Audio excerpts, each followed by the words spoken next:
Well, we'll see with regard to the pandemic, because although in some sense it is in some ways over, our reaction to it is by no means over.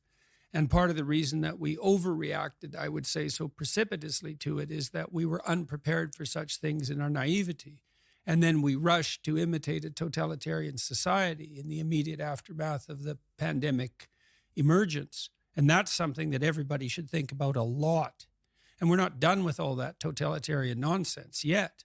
A lot of that's driven by, well, fear and naivety. I mean, 50% of Democrats in the United States believe you have a 50% chance of being hospitalized with COVID, and 25% of Republicans believe the same thing. And you can point a finger at people and laugh at their ignorance, but you should really ask, well, why is this overestimate of that magnitude, and what does that mean in relationship to policy? And I've had conversations with people advising at the highest level of government, particularly in Canada, who've told me flat out, and they're very reliable sources, that none of the COVID policy for the last year was driven by reliance on science. It's all opinion poll. And that's really pernicious because, well, who's asking the questions, and how did they set up the answer, and who's answering, and in what emotional state? And so to what degree are we led by considerations of short-term propitiation of unwarranted fear? Well, that's no way for free people to live. It certainly won't work in the long run. We're already seeing tremendous supply chain disruptions and likely the emergence of an inflationary pressure that we haven't experienced since the 1970s in the aftermath of the oil shocks. And none of that has sorted itself out yet. I believe that we will conclude that our response to the pandemic caused more death and misery than the pandemic itself. And we have no end game in sight. Another thing I asked the people that I was speaking with is like, well, when is this over? Well, we don't know. Well, what would over look like? Well, we don't really know. And now what you see is this insistence on about a monthly basis that a new and radically different variant has emerged. And this viruses mutate all the time, but this virus particularly mutates, and there are small mutations and medium-sized mutations, numbers, let's say, and also effect, and larger scale mutations. When is that a variant? Well, how about whenever it's convenient for the pharmaceutical companies? You think, well, that's cynical. Is it now? The biggest lawsuits in the history of the American judicial system have been levied against the largest pharmaceutical companies on a regular basis for the last 20 years.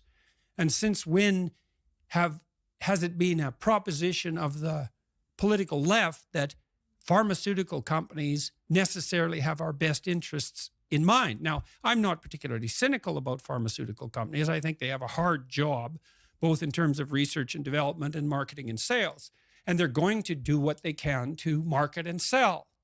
But that doesn't mean that they are now to be the arbiters of all public policy, because our politicians are too cowardly and incompetent to do anything but devolve their responsibilities to so-called experts, domain experts.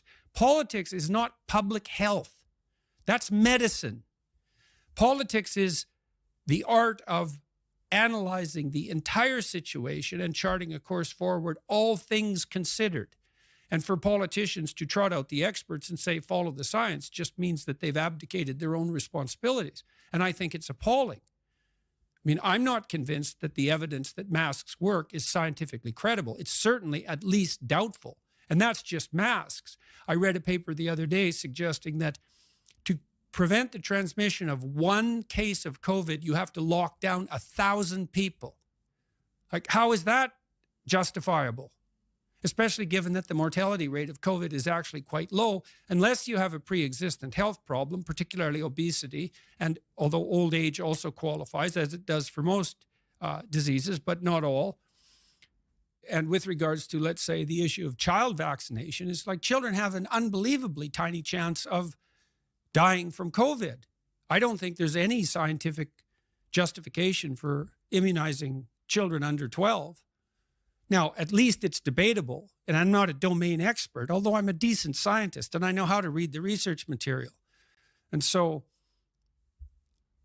well, we'll see what we have to learn from these tectonic shifts underneath. And, you might ask yourself, well, was that a tectonic shift in dire physical necessity because the COVID virus was genuinely so dangerous? Or was it an indication tectonically of our absolute inadequacy in the face of even a moderate existential challenge?